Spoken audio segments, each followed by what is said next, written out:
какво сега? Паднал и решил, че няма да стане. Разбирам те, де, лесно се пада, пък трудно се става. Но пак винаги си го правил и винаги музиката те е държала. И когато си нямал нищо и когато си имал всичко. Болка, щастие, загуби, печалби. Всичко е в музиката. Няма къде да е другаде. Не е като да има кутия, в която да го сложиш, или кутия, в която да могат да те сложат. Но музиката не си ти. Музиката е просто огледало. Отразява и лошото, и доброто, и истината, и лъжата.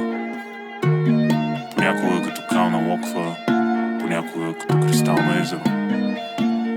Но независимо от всичко, дори когато не е теб, музиката винаги отразява всичко от теб.